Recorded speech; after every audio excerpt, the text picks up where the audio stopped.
चलो okay, into the last lecture हमने consider किया था integrated rate equation for first order reaction. So this is the integrated rate equation of first order reaction.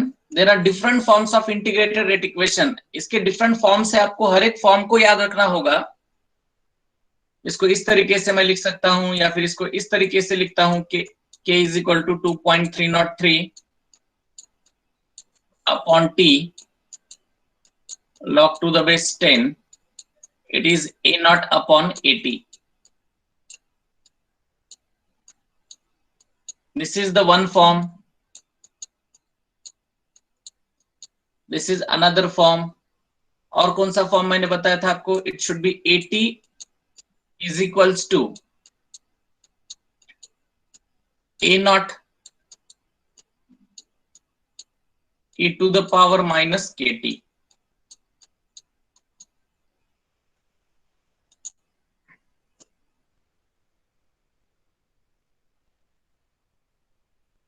ये भी एक form है. This is called as exponential form. इस form को हम क्या कहने वाले हैं? एक्सपोनेंशियल फॉर्म कहने वाले. ये भी ट्रू है, ये भी ट्रू है, ये भी ट्रू है. इसको और कितनी तरीके से भी अरेंज कर सकते हैं. मान लो इसको मैं और एक तरीके से अरेंज कर सकता हूं. It should be k is equal to -1/t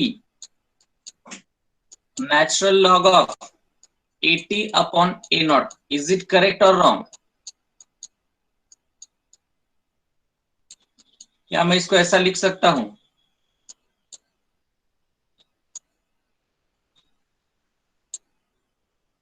तो ये आपको समझ कर लेना है. आप चार ऑप्शन देने वाले हैं, ये भी दे सकते हैं आप.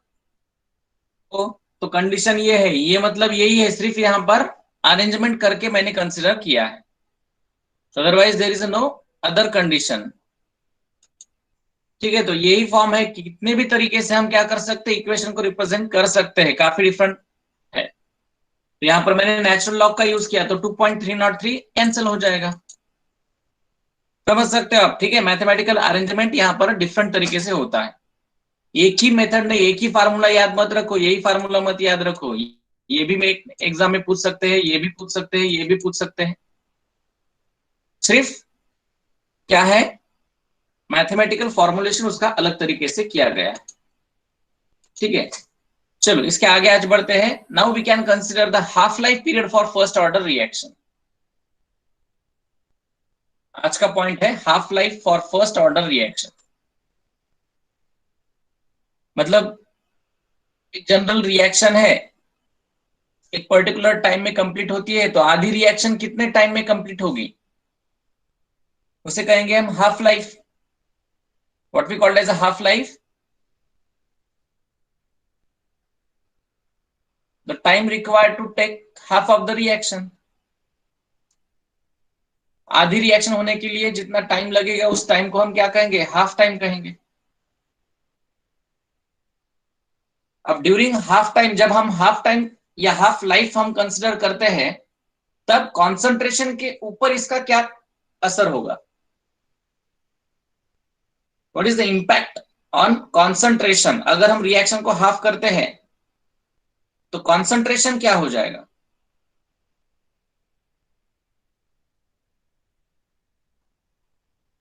रिएक्टेंट का कॉन्सेंट्रेशन. अब जो भी मैं बात करूंगा कॉन्सेंट्रेशन ऑफ रिएक्टेंट के बारे में ही बात करूंगा. मतलब मान लो मैंने ए गिव्स प्रोडक्ट, ये रिएक्शन दे दी. इस रिएक्शन को मैंने स्टार्ट किया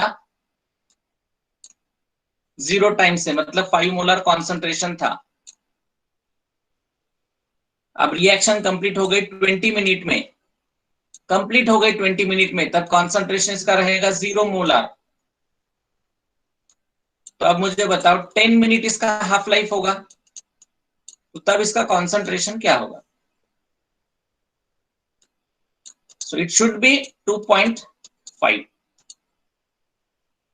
कॉन्सेंट्रेशन क्या होगा? वो भी आधा हो जाएगा ना. टाइम पीरियड हाफ किया तो कॉन्सेंट्रेशन भी क्या हो जाएगा? हाफ हो जाएगा. मतलब ये जो, इसको हम क्या कहते थे? 80 कहते थे, बराबर. इसको हम क्या कहते थे? ए नॉट कहते थे, करेक्ट.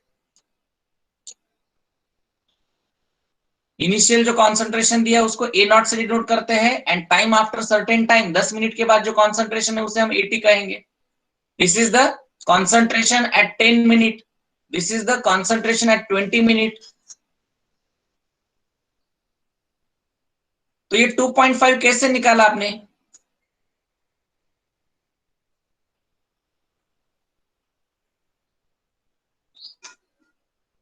टू पॉइंट फाइव कैसे निकाला? यस, हाफ किया आपने, ऐसे निकाला होगा ना, 5/2 ऐसे करके ये 2.5 आया। मतलब ये जो रिमेनिंग कॉन्सेंट्रेशन है 80, ये इनिशियल से क्या हो जाएगा? क्या मैं 80 को ऐसा लिख सकता हूं या नहीं लिख सकता हूं, ये बताओ मुझे। ये जो मैंने लिखा 80 के लिए, ये सही है, करेक्ट है या रॉन्ग है?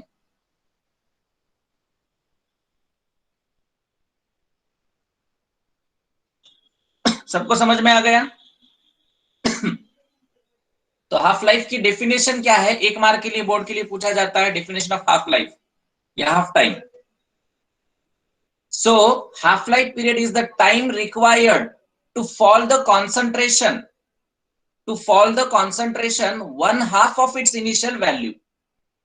इनिशियल वैल्यू से हाफ कॉन्सेंट्रेशन लाने के लिए जितना टाइम लगेगा उसे हम कहेंगे हाफ लाइफ। देखो, जहां पर इनिशियल कॉन्सेंट्रेशन से कॉन्सेंट्रेशन आपका हाफ हुआ, वो जो टाइम था उसे हम क्या कहेंगे? हाफ लाइफ कहेंगे। अब यहां पर 2.5 कब आया? 10 मिनट को आया। अब चाहे आपको ये दे या न दे, रिएक्शन कब कंप्लीट होने वाली है, नहीं भी दिया तो भी आपको क्या देखना है? मान लो इनिशियल कॉन्सेंट्रेशन मैंने दिया 2 मोलर, और 50 मिनट के बाद मैंने कॉन्सेंट्रेशन आपको दिया 1 molar. So what is its half life time? इसका हाफ लाइफ टाइम क्या होगा? यस, 50 होगा। मतलब हम क्या कहेंगे हाफ लाइफ की definition? The time required to fall concentration one half of its initial value. इसका कॉन्सेंट्रेशन, रिएक्टेंट का कॉन्सेंट्रेशन हाफ करने के लिए जो टाइम लगेगा उसे हम कहेंगे half life. That is a simple definition. Right the definition. Half life of reaction is the time required for the reactant concentration to fall one half of its initial value। जहां पर initial से आपका concentration half हो गया, that corresponding time is called as half life.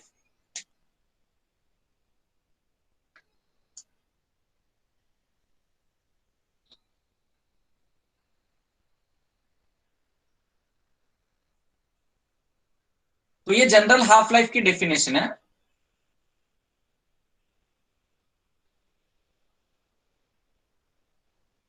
मतलब मुझे बताओ, ये जो इक्वेशन था K इज इक्वल टू, आप ये डिराइव कर सकते हो, ये 2 मार्क के लिए डेरिवेशन भी आता है। Derive the half life period for first order reaction. बिल्कुल बुक में मत देखो, हाँ आप ट्राई करो, इतना आसान है, आपको इजीली अंडरस्टैंड हो जाएगा, इजीली आप डिराइव कर सकते हो। ज्यादा भी सोचने वाला पॉइंट नहीं है। ये इक्वेशन हमने देखा फर्स्ट ऑर्डर का इंटीग्रेटेड रेट इक्वेशन, और यहां से मुझे क्या करना है? हाफ लाइफ पीरियड निकालना है। तो क्या चेंज करना होगा आप बताओ मुझे, कहां कहां पर मैं चेंज करूं और क्या चेंज करूं? इस इक्वेशन से मुझे हाफ लाइफ निकालना है, काफी सिंपल है, आप बता सकते हो क्या चेंज करना होगा। यस, टाइम हाफ कर दो, इसकी जगह मैंने हाफ कर दिया, बराबर। मुझे हाफ लाइफ निकालना है, और 80 की जगह क्या कर दूं? A0/2 हो गया मेरा डेरिवेशन। अब इसको आप सॉल्व कर सकते हो।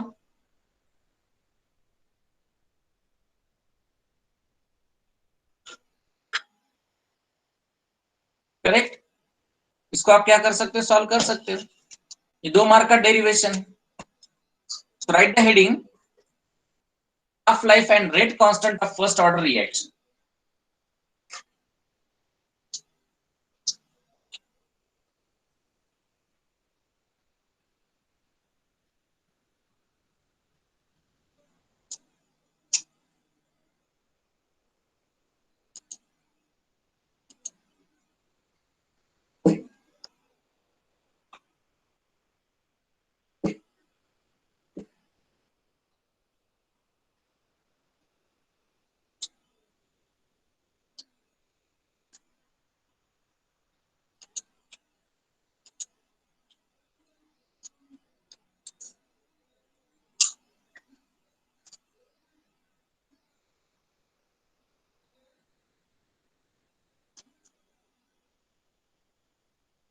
चलो डेरिवेशन स्टार्ट करते हैं।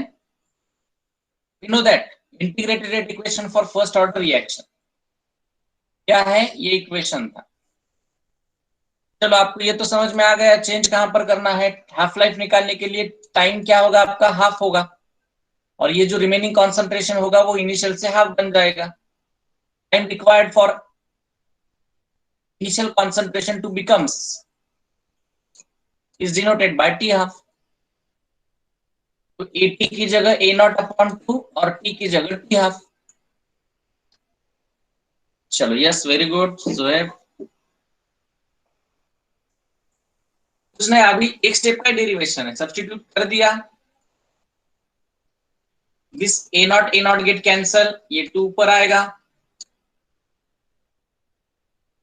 a is equal to 2.303 upon T half, log 2 हो जाएगा। लॉग 2 आपको पता है कितना है, 3010 है।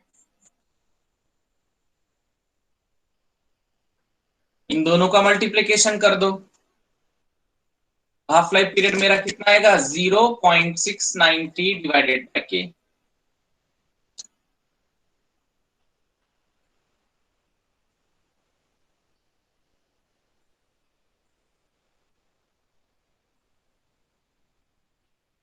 या फिर यहां से मैं क्या लिख सकता हूं, 2.303 लॉग 10 की जगह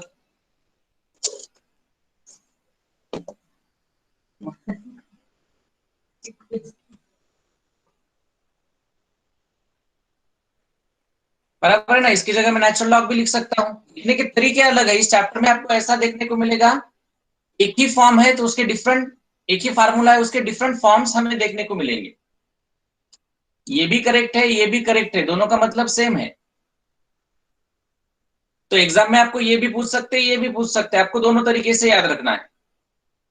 तो मैंने पहले कहा ये चैप्टर स्टार्ट होने से पहले पूरा मैथमेटिक्स है, इसमें केमिस्ट्री काफी कम है।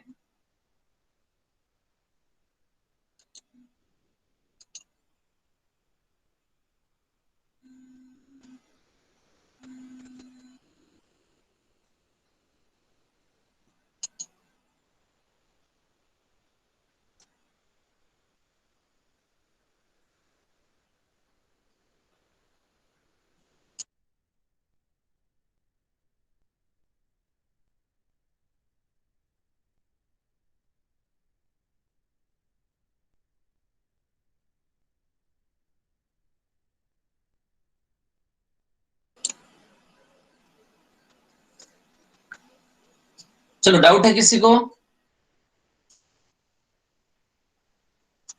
कुछ ना, एक स्टेप का है, मैंने स्टेप बढ़ा दिए हैं डिटेल में बताने के लिए।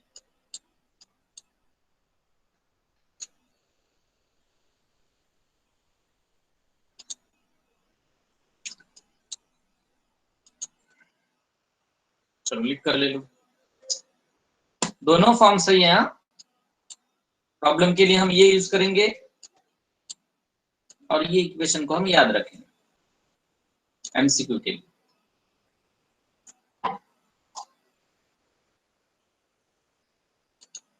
चलो इज इट क्लियर? उसको डाउट है? कुछ नहीं, जो इंटीग्रेटेड इक्वेशन में सिर्फ आपको दो चेंजेस करना है, टी की जगह टी हाफ रख दो और जो कॉन्सेंट्रेशन है आपका उसको हाफ कर दो इनिशियल से, ए नॉट अपॉन 2, बस फिनिश। इतना ही चेंज।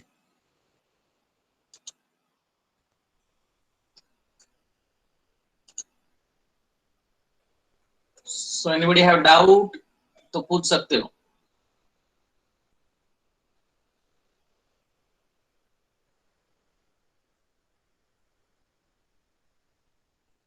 चलो यहां पर देखो,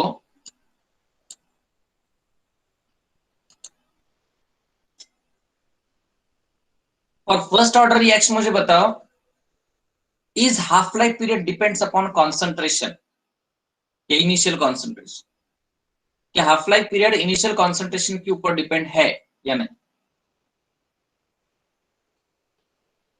very good.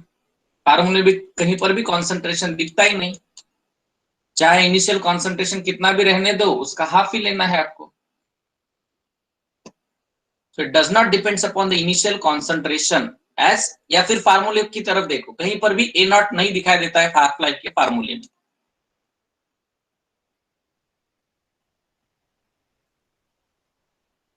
So we can say that half-life period is independent upon the initial concentration of reactant.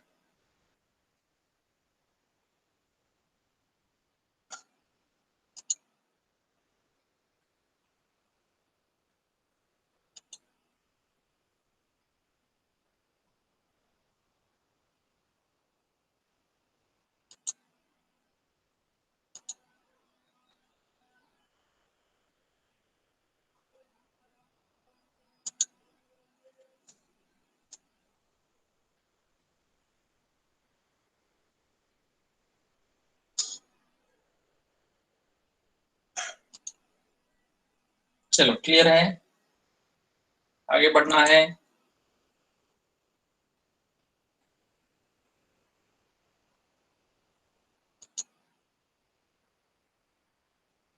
चलो अब देख लेते हैं graphical representation.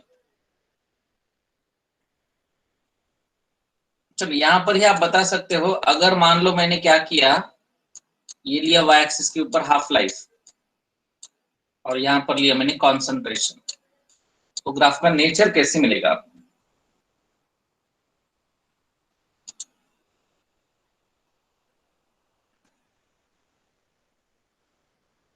Half life versus concentration for first order reaction. Yes, straight line parallel to the concentration axis. देखो कितना भी concentration बढ़ाओ T half change नहीं होगा।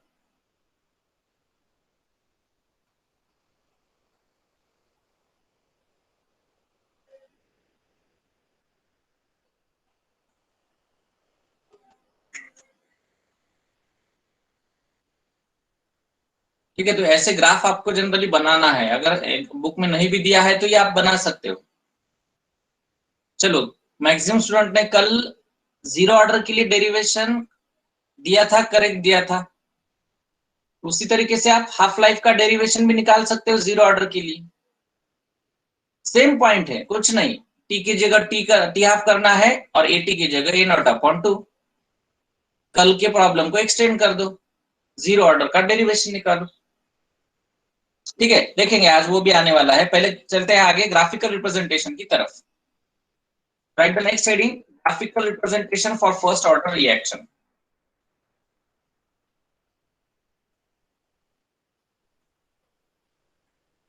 Graphical representation for first order reaction.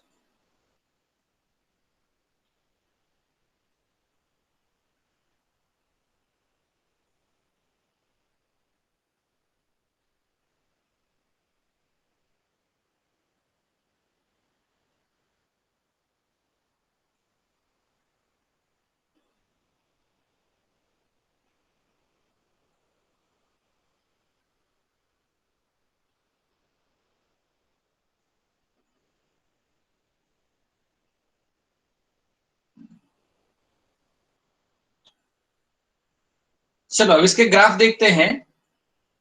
सबसे पहले जो डिफरेंशियल रेट लॉ था, डिफरेंशियल मतलब कौन सा, वो इंस्टेंटेनियस वाला, उससे ग्राफ निकालते हैं।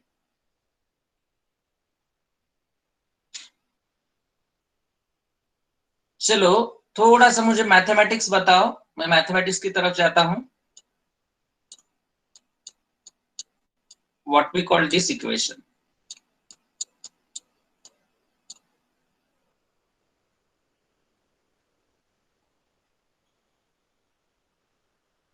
Yes this equation is called as a equation of straight line. ठीक है, what is mean by M here? Yes, M का मतलब स्लोप, करेक्ट। y का मतलब इंटरसेप्ट, सॉरी, y का मतलब क्या है, y कोऑर्डिनेट, y एक्सिस के ऊपर जो कोऑर्डिनेट है वो है। x मतलब x एक्सिस के ऊपर कोऑर्डिनेट, ये वेरिएबल रहेंगे, बराबर, ये वेरिएबल रहेंगे। जो वेरिएबल है वो इन रिस्पेक्टिव एक्सिस के ऊपर आएंगे। What is c? चलो इंटरसेप्ट ऑन वाई एक्सिस, थोड़ा इंटरसेप्ट के बारे में बता सकते हो आप? चलो आई थिंक ये सबको पता है, बायो मैथ कुछ डिफरेंस नहीं है ना, सबको पता है। हाँ, नहीं तो मैं सिर्फ वो पूरा आपको पता है और फिर से मैं एक्सप्लेन कर वो बोर हो जाएगा। ठीक है, तो इंटरसेप्ट मतलब क्या होता है? हाँ, स्टार्टिंग पॉइंट ऑन वाई। अगर ये इंटरसेप्ट नॉन जीरो है मतलब क्या है? दो कंडीशन मेरे पास आएगी, एक तो इंटरसेप्ट आपका जीरो होगा, एक तो इंटरसेप्ट आपका नॉन जीरो होगा। नॉन जीरो मतलब, yes very good Parth, non zero अगर है तो does not passing through origin,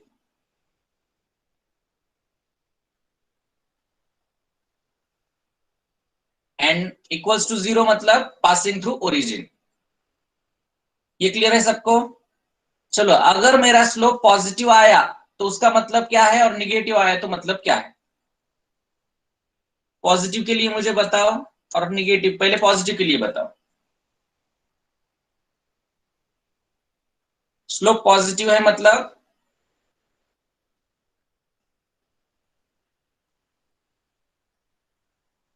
theta is less than 90, yes correct. मतलब थोड़ा सा मैथमेटिक्स वाले थोड़ा नॉर्मल इसमें बताओ।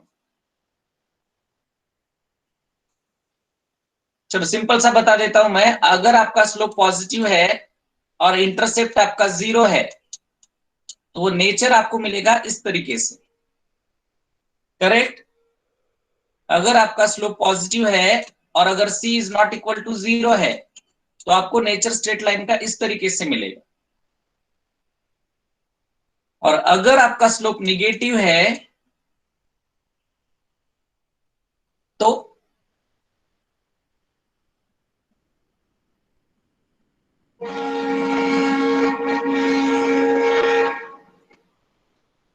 क्या होगा?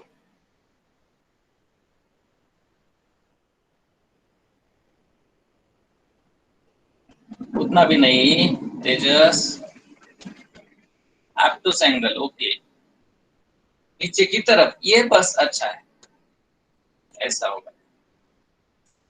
कब कौन सा है ये याद रखो, हाँ? यही ग्राफ आने वाले हैं। अगर इक्वेशन आपका, अगर किसी इक्वेशन ने ये फॉर्म ओबे किया तब का बात कर रहा हूं मैं, हाँ? अगर ओबे नहीं किया तो फिर ऐसे कर्व मिलेंगे आपको, पैराबोलिक मिलेंगे, इलिप्टिकल मिलेंगे, ऐसे डिफरेंट मिलेंगे। अगर ये इक्वेशन नहीं है तो ये सिर्फ तीन ग्राफ मैंने बताए हैं इन इक्वेशन के बारे में। चलो इंटीग्रेटेड रेट इक्वेशन क्या है, सॉरी पहले इंटीग्रेशन से पहले हम डिफरेंशियल रेट को जनरली देखते हैं।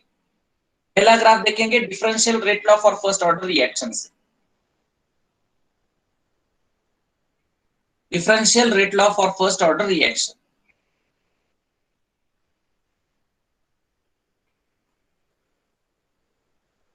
चलो यही है डिफरेंशियल रेट लॉ। समझ में आ गया सबको कहां से लाया मैंने? एक तो इंस्टेंटेनियस रेट से लाया और एक रेट लॉ से लाया।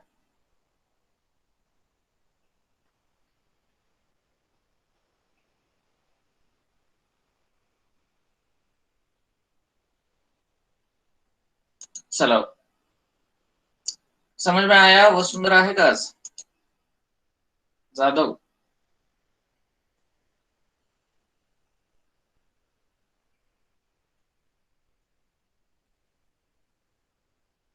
Differential rate form,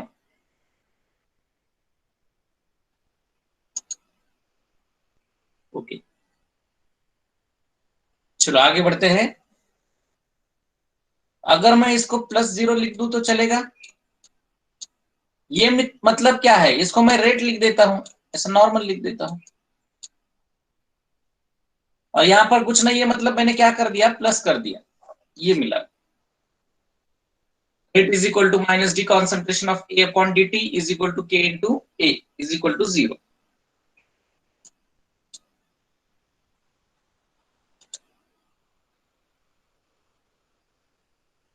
and this equation obeys the equation of straight line।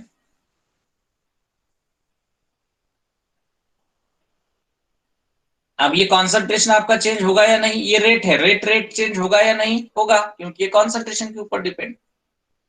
तो ये मैं लूंगा किस एक्सिस के ऊपर, वाई एक्सिस के ऊपर। ये के कांस्टेंट है, कांस्टेंट इनटू वेरिएबल। चलो आपको पता है, ये x, ये m और ये c। है किसी का चालू?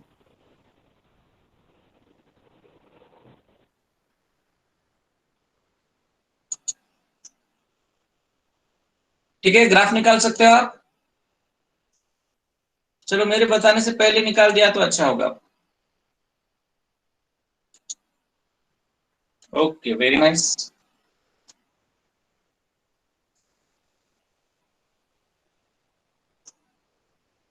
अब ये मैंने रेट लिखा। आप अब मेन एग्जाम में आपको ये भी दे सकते हैं यहाँ पर, minus D concentration of A upon d T, ऐसा भी दे सकते हैं, या उसकी जगह रेट भी दे सकते हैं। मतलब तो सेम ही है ना, इसको हम रेट कहते हैं। लेकिन वाई एक्सिस, एक्स एक्सिस के ऊपर क्या आएगा? कॉन्सेंट्रेशन आएगा। एक्स एक्सिस के, वाई एक्सिस के ऊपर रेट, एक्स एक्सिस के ऊपर कॉन्सेंट्रेशन। इंटरसेप्ट आपका 0 था,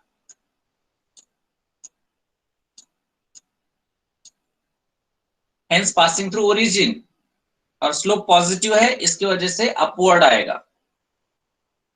और याद रखो, सबसे इंपॉर्टेंट, ग्राफ के ऊपर हमेशा आपको स्लोप पूछा जाता है। What is the slope? आपको दिया जाता है there is a graph between rate versus concentration for first order reaction, then slope for this graph is A option k, B option minus k, C option k upon 2.303, D option minus k upon 2.303। ऐसे 4 option. तो हर एक graph के लिए आपको slope याद रखना है। हाँ, कंफ्यूज भी, अगर आपको कंफ्यूजन हो रहा है तो सिंपल सा डेरिवेशन लिख कर देखो आप। सिंपल सा डेरिवेशन मतलब y के ऊपर क्या आएगा, x के ऊपर क्या आएगा, ये फॉर्म याद रखो। ऐसे प्रॉब्लम के लिए तो हम याद रखने ही वाले हैं। 2 मिनट में निकाल कर देख लो। अगर आपको कंफ्यूज होता है तो रॉन्ग मत लिखो, जल्दी में गलत हो जाता है कई बार, क्योंकि आगे चलकर आएंगे हम, वहां पर स्लोप माइनस के आने वाला है। तो स्लोप परफेक्टली याद रखो। अगर इक्वेशन आपको पता है तो स्लोप कंफ्यूज नहीं होगा। इन फ्यू सेकेंड में आप निकाल कर देख सकते हो। चलो, हुआ ये ग्राफ निकालना, या ऐसे लाइंस पर दे दो।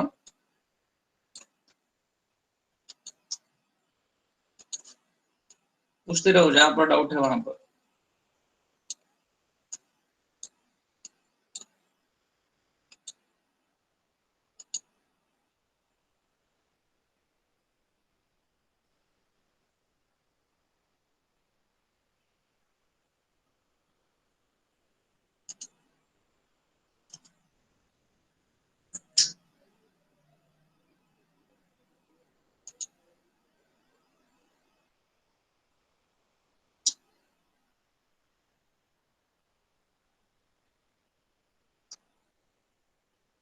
नहीं नहीं, निगेटिव नहीं है वो। निगेटिव साइन सिर्फ इतना बताता है, वो रिएक्टेंट का कॉन्सेंट्रेशन है। निगेटिव का मतलब यहाँ पर वो सिर्फ इतना बताता है कि रिएक्टेंट है और उसका कॉन्सेंट्रेशन डिक्रीज होता है। बाकी वो निगेटिव मैथ में नहीं आता। तो ये ग्राफ किसके वर्सेस है वो याद रखो। It is a rate versus, ये लिख कर ले लो ग्राफ के नीचे, रेट वर्सेस कॉन्सेंट्रेशन। कॉन्सेंट्रेशन किसका होगा अब बताने की जरूरत नहीं, वो रिएक्टेंट का ही होगा।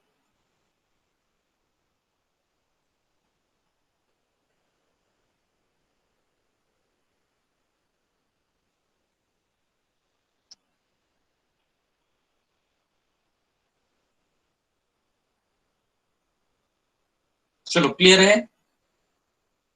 दूसरा ग्राफ देखना है।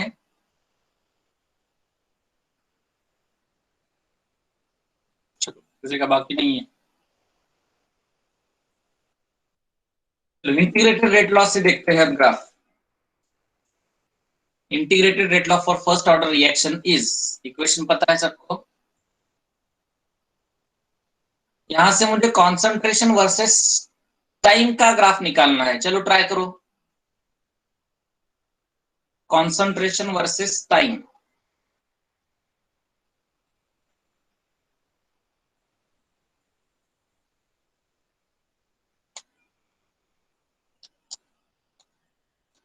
इसको इक्वेशन में बनाओ, इसको y is equal to m x plus c में लाओ आप। देखो थोड़ा सोचो, थोड़ा डिफिकल्ट है ये, y is equal to m x plus c में लाना है।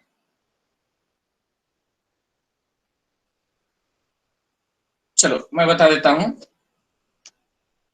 इसको अरेंज करना है आपको।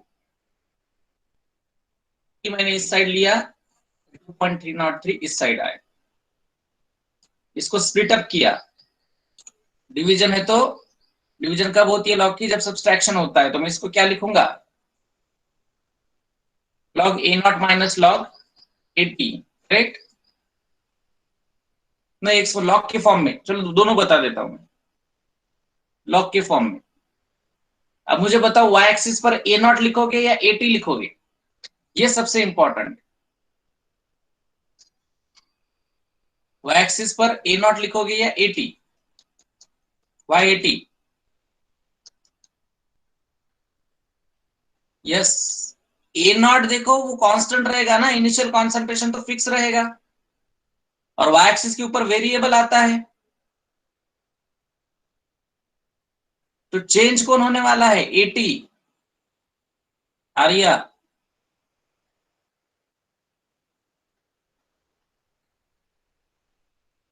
तो मैं क्या करता हूं, ये आपका y है, ये आपका इंटरसेप्ट है, क्योंकि ये पूरा कांस्टेंट टर्म है तो ये c होगा।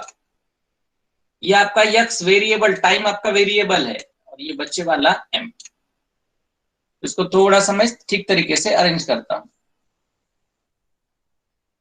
ये मैंने अरेंज कर लिया। ये है मेरा y, ये है मेरा mx, ये है मेरा c। y is equal to mx plus c। ये y एक्सिस के ऊपर चला जाएगा, ये होगा मेरा m, ये होगा x, और ये होगा c। अब ग्राफ निकालना तो इजी है, आप इजीली निकाल सकते, कोई प्रॉब्लम। यहां तक ला गया मतलब ग्राफ काफी सिंपल है। ग्राफ मिलेगा आपको इस तरीके का। स्लोप,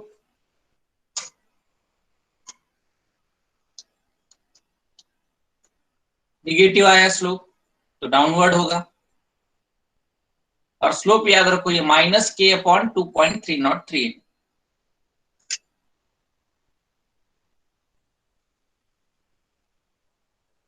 ये ग्राफ किसके वर्सेस था?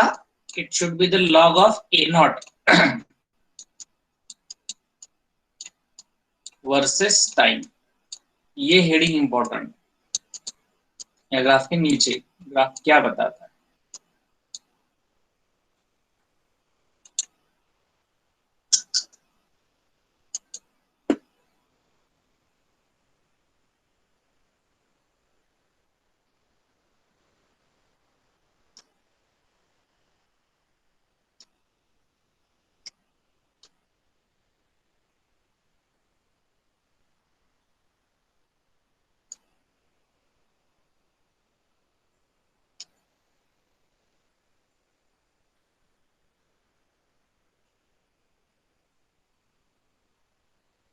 चलो यहां पर मैं एक एप्लीकेशन क्वेश्चन पूछता हूं आपको।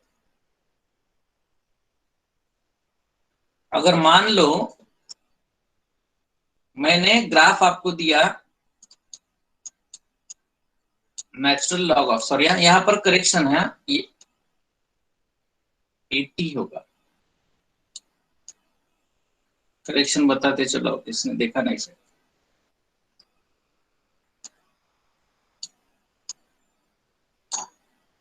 ये 80 है, व्हाट वी कॉल दिस, ये करेक्शन करके ले लो। अगर रॉन्ग लिखा है तो 80 होगा, क्योंकि वेरिएबल है ना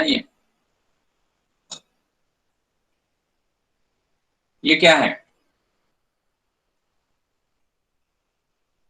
बताओ, इंटरसेप्ट कितना होगा?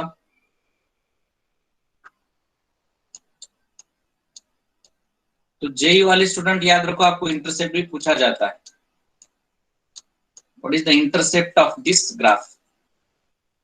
तो it should be log A not.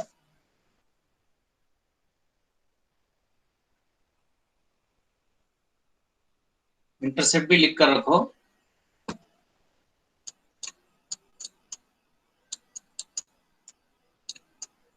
should be the intercept.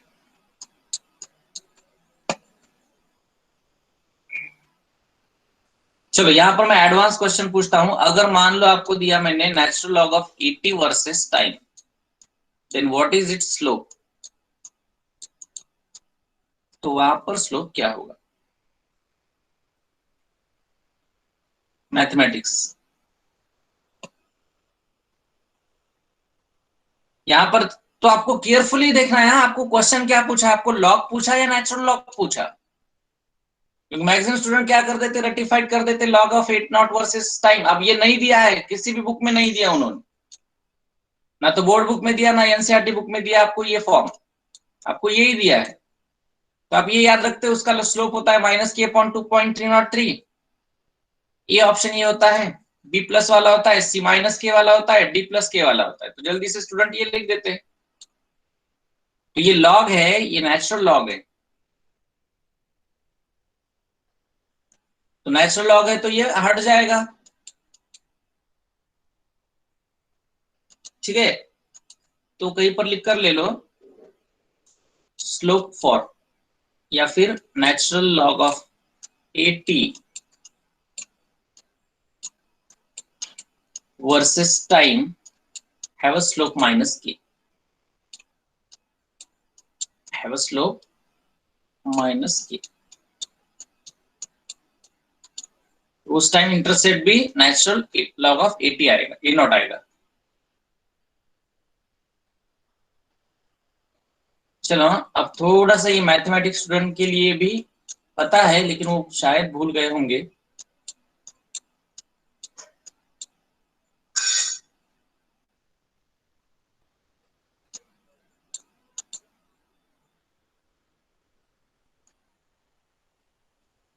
चलो ये हुआ क्या पहले, ग्राफ हुआ पूरा, वो बता दो, किसी का बाकी है तो बता दो जल्दी से।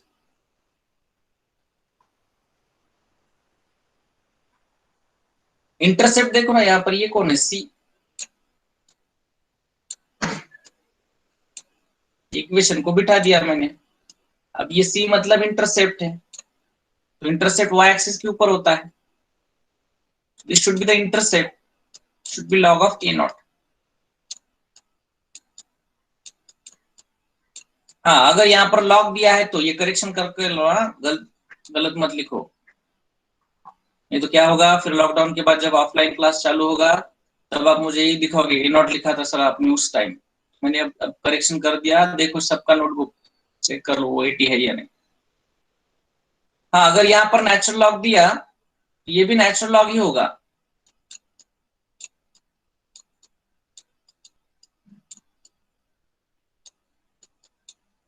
यहाँ पर ही पता चलेगा। इसको मैं हटा देता हूं और इसको नेचुरल लॉग कर देता हूं, इसको मैं हटा देता हूं तो ये नेचुरल लॉग आएगा, ये नेचुरल लॉग आएगा, ये नेचुरल लॉग आएगा, इसको हटा दो, ये नेचुरल लॉग आएगा। लॉग हट गया तो नेचुरल लॉग आएगा। चलो क्लियर है।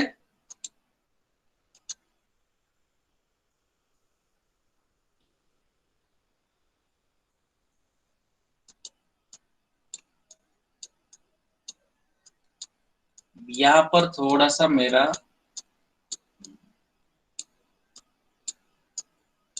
मैथमेटिक्स,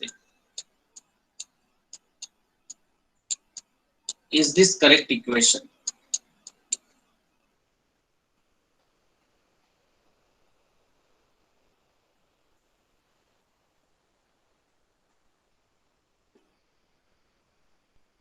कहां पर गलत हुआ? हाँ तो वो अब मैथमेटिकल कंडीशन है, ठीक है। तो इतना केयरफुली आपको देखना होता है इक्वेशन की तरफ। यहां पर भी मैक्सिमम स्टूडेंट गलत कर देते हैं, इसको राइट लिख देते हैं, ये करेक्ट है बोलते, it is wrong, log to the base 10 होना चाहिए, लॉग ई मतलब ये एक्सपोनेंशियल में ही चला जाएगा, ये ई दिया है सो इट इज नॉट, यहाँ पर ये नहीं होना चाहिए था। तो ये भी फॉर्म है, मैथ वाले स्टूडेंट ज्यादा याद रखो, उनको ये पूछा जाता है सीईटी या जेडबल, so this is the correct.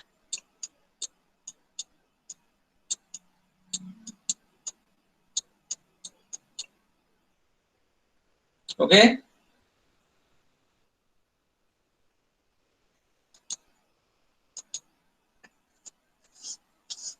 चलो इतना ही मैथमेटिक्स है। अब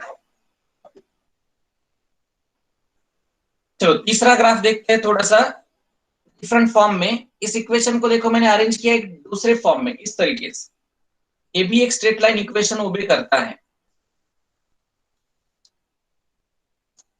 ये भी स्ट्रेट लाइन इक्वेशन ओबे करता है। ये आपका y, ये आपका mx और ये आपका c।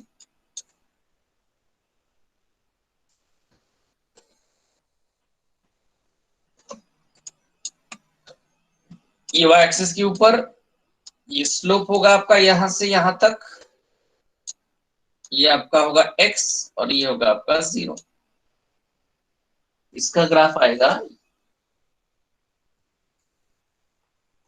तो ये है log ऑफ ए नॉट। अब मैं 10 नहीं लिखा तो भी समझ लेना, वहां पर 10 है, log टू द बेस 10। उतना केयरफुली मैथ चेक नहीं करते हम यहाँ। A naught versus A t, sorry versus time, उसने इससे एक ग्राफ निकाला।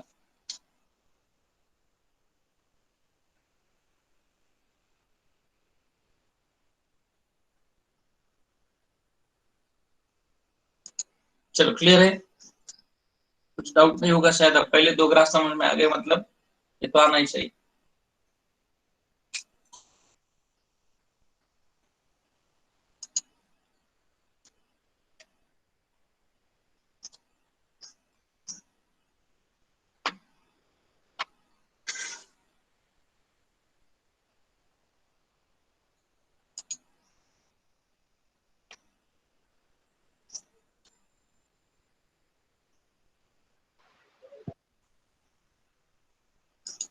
चलो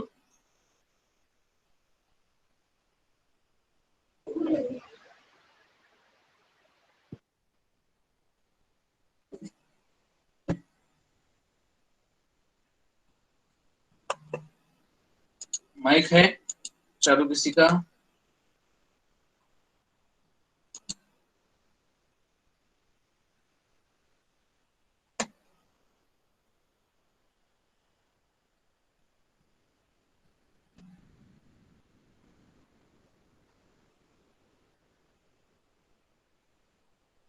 चलो ये हुआ सबका।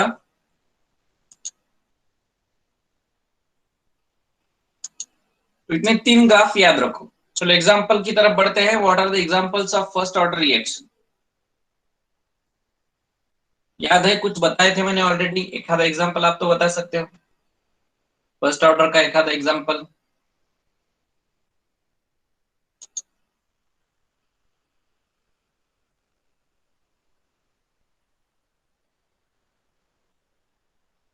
Yes, decomposition of H2O2। अब ये सब एक्सपेरिमेंट पर चेक किया है, आपको ये एग्जांपल याद ही रखना होगा। वैसे तो नहीं पूछने वाले हैं, 90% तो नहीं पूछने वाले, लेकिन 10% में से पूछ सकते हैं H2O2 के ऑर्डर क्या है। अब ये बुक में एग्जांपल दिया है, इसकी वजह से हम इसको याद रखेंगे।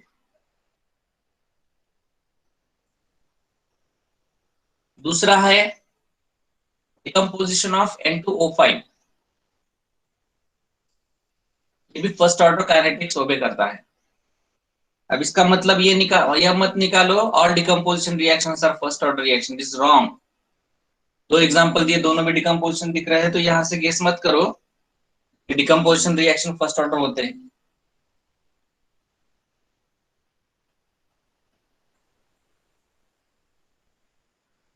Most of the decomposition reaction are first order reaction, ऐसा हम बोल सकते हैं।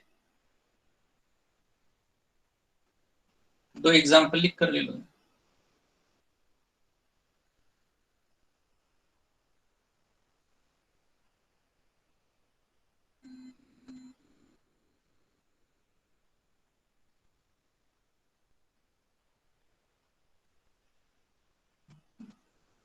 और एक है all radioactive disintegration reaction are first order reaction. ये लाइन समझ में आ गई?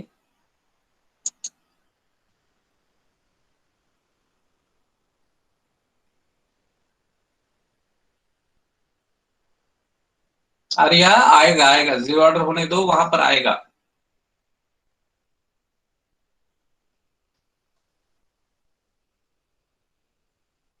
What is the meaning of all radioactive disintegration reaction are first order reaction?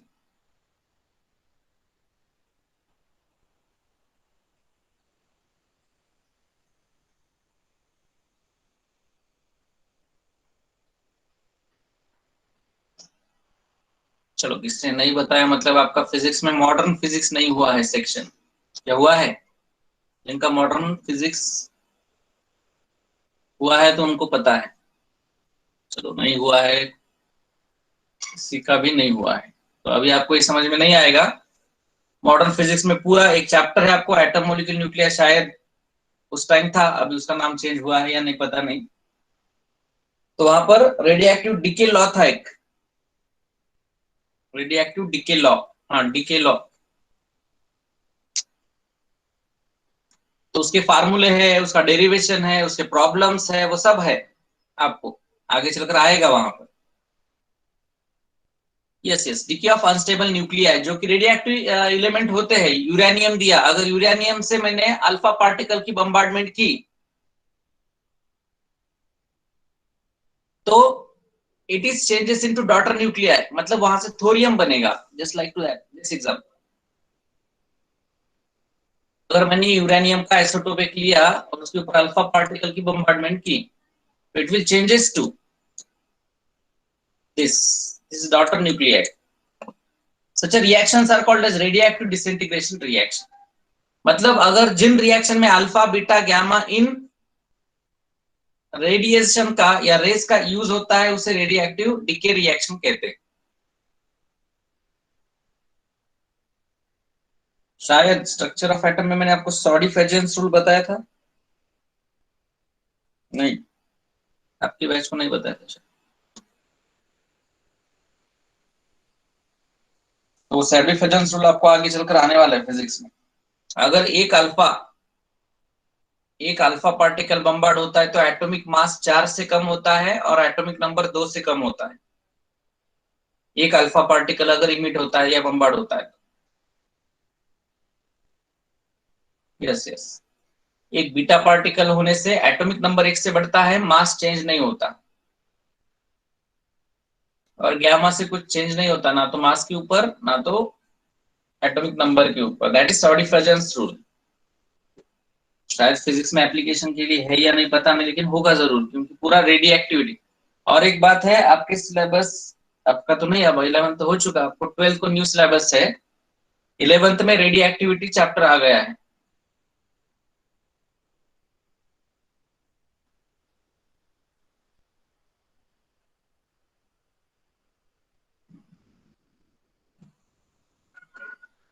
General principle eliminate कर दिया है, वो आपके लास्ट के बैच, आपके नेक्स्ट बैच को होगा।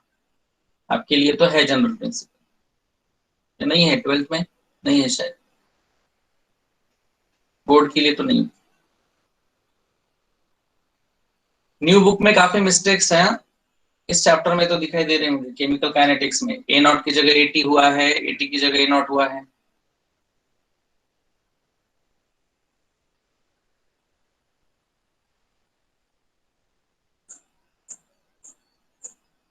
चलो, ये लिखना हुआ। तो कई बार स्ट्रेट फॉरवर्ड सीईटी के लिए क्वेश्चन पूछा जाता है, radioactive disintegration reaction are the example of a zero order reaction, first order reaction, second order reaction, no order reaction. तो उस टाइम ये आपको याद ही रखना है।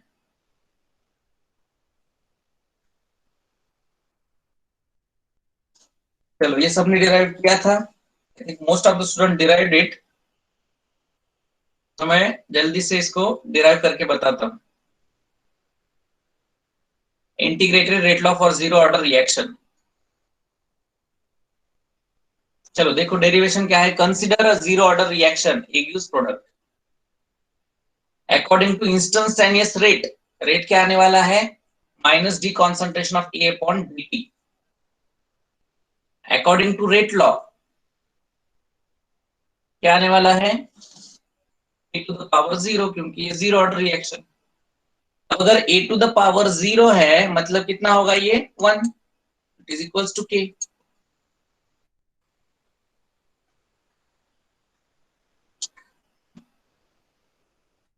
ठीक है, from equation 1 and 2 I can write,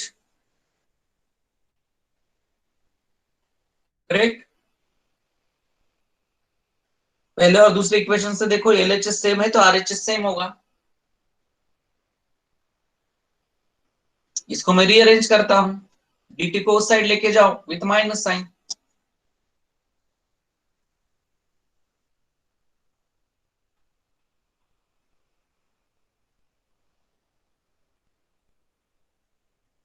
now integration का इंटीग्रेट करना है इसको, this is the differential form, integrated form में कन्वर्ट करो। लिमिट पता है, कॉन्सेंट्रेशन की lower limit A naught, upper limit A t, time की lower limit 0, upper limit t, same, कुछ चेंज नहीं है।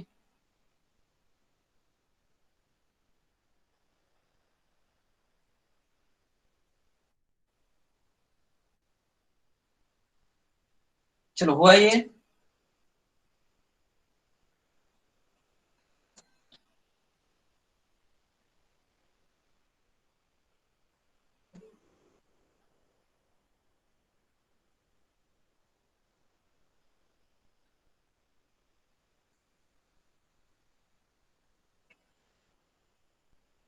कल्पना काल डिराइव केलं नाही।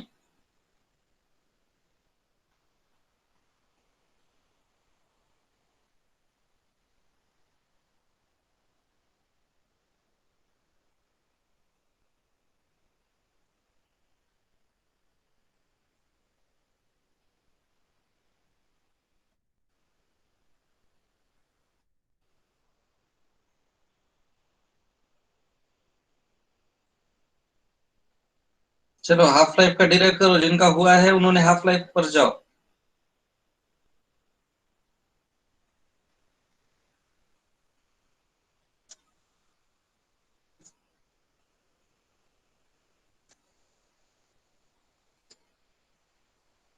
चलो किसी का बाकी है, वेट करो, अदरवाइज आगे बढ़ी।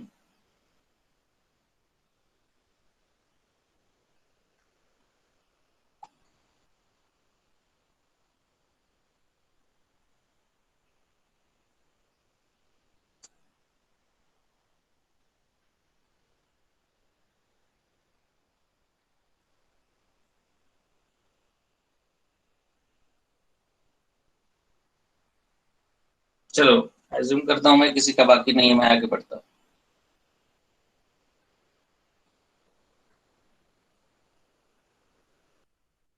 चलो इंटीग्रेट कर दो, उसका मैंने फार्मूला कल बताया था, मैंने नहीं आपने ही बताया था, इक्वल टू एक्स।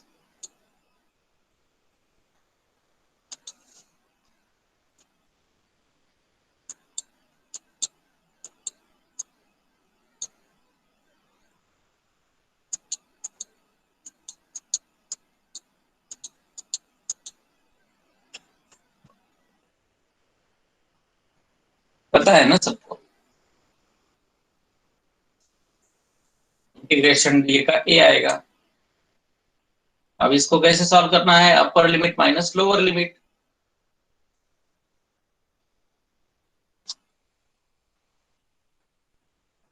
माइनस को मैंने हटा दिया तो ये पहले आया।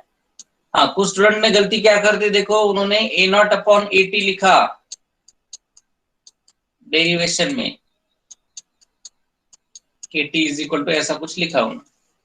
ये डिवीजन में नहीं आएगा ना, यहाँ पर नेचुरल लॉग कहाँ पर आया है, नेचुरल लॉग आया ही नहीं, सिंपल है सब्सट्रैक्शन। क्योंकि माइनस को अगर हटाना है तो ए नॉट पहले लिखा ए टी। सिंपल सी बात याद रखो, फर्स्ट ऑर्डर हो या जीरो ऑर्डर है, पहले ए नॉट आएगा और बाद में ए टी। मतलब फर्स्ट ऑर्डर में आपने देखा ऊपर ए नॉट आया नीचे ए टी आया, अगर आपको कंफ्यूजन होता है। इसमें भी पहले ए नॉट आया और माइनस ए टी हुआ, इज इक्वल टू के टी। अब के फॉर्म में इक्वेशन निकालना था मुझे, डिवीजन में जाएगा।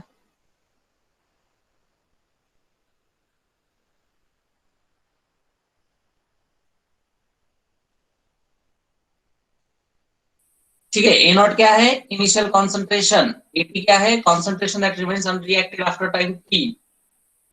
And what is the unit of K here, बताओ।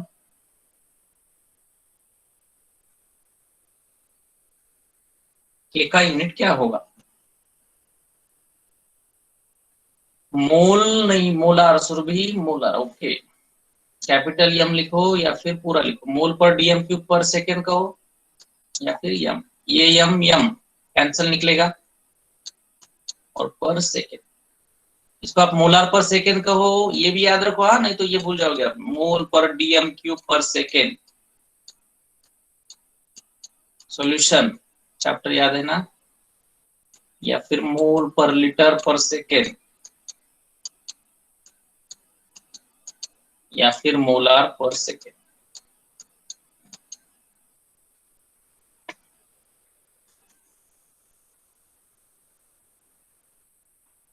चलो हुआ ये।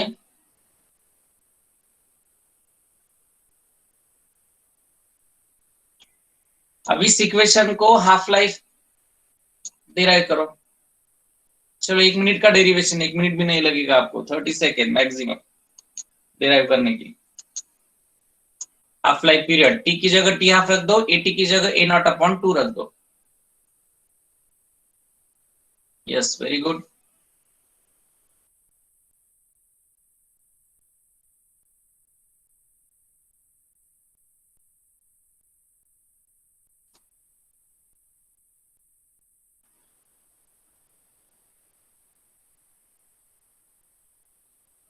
एटी नहीं आ रही है, ए नॉट, एटी, एटी की जगह ए नॉट अपॉन 2 रखना है, एटी की जगह ए नॉट अपॉन 2 और टाइम की जगह half time.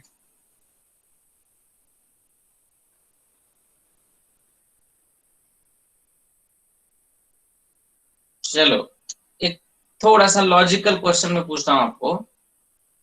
Half life period for zero order reaction is a naught upon 2k, so what is the time required to complete a zero order reaction? What is time to complete zero order reaction? थोड़ा logical है। Yes yes T मतलब formula कितना आएगा? Yes correct, जो है बात correct.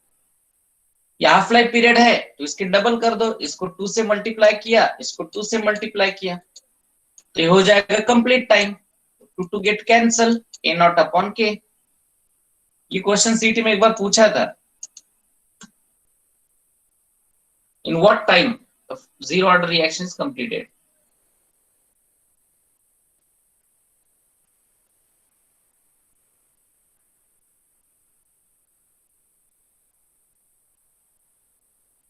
In what time first order reaction is completed?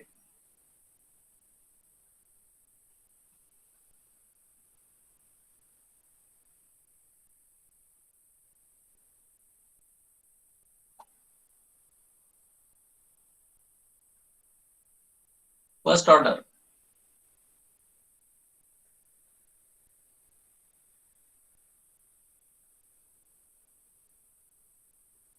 चलो वो नहीं नहीं नहीं वो नहीं आएगा, उसका रीजन बताऊंगा मैं। First order reaction are never goes to the completion. They are never completed. That takes place in the infinite time.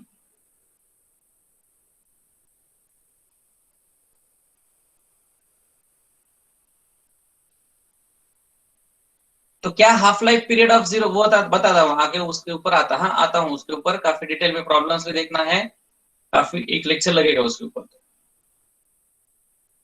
Infinite time क्यों लेता है फर्स्ट ऑर्डर रिएक्शन, यहाँ पर आओ फिर से। So tell me the half life period of zero order reaction is depend or not on concentration? Yes, and it is directly proportional.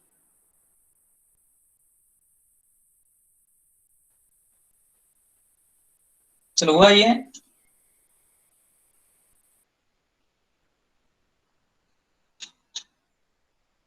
चलो इसको सिर्फ ये इंटीग्रेटेड रेट इक्वेशन जो है ना, ये वाला, चलो इससे ग्राफ बनाओ, एक ही ग्राफ है जीरो ऑर्डर के लिए।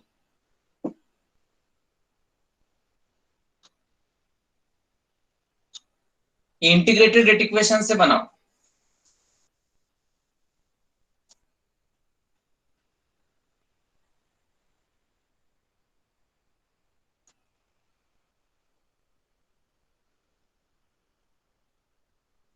बना सकते हो आप? What is the slope? किसके वर्सेस किसके ग्राफ आया आपका?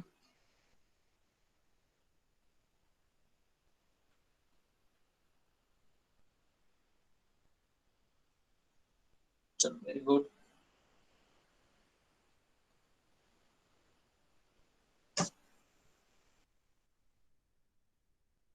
तो ये इक्वेशन था, AT minus A naught is equal to minus K T. अब ये आपका वेरिएबल है, ये आपका कांस्टेंट है, ये slope into constant, slope into variable. तो इस माइनस ए नॉट को मैं उस साइड लेके गया, डिवीजन में नहीं जाएगा।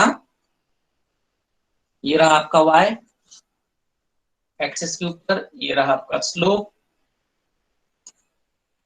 ये रहा आपका x वेरिएबल, और ये इंटरसेप्ट नॉन जीरो है। हमेशा याद रखो, स्लोप निगेटिव है तो स्लोप इंटरसेप्ट नॉन जीरो ही रहता है।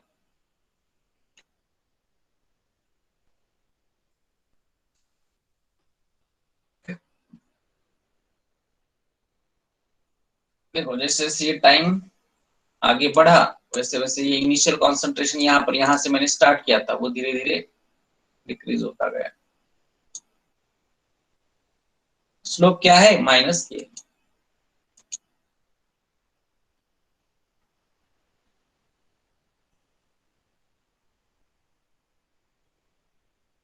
चलो यहां तक याद रखो, रिमेनिंग पोर्शन हम कल देखेंगे। Okay, thank you very much.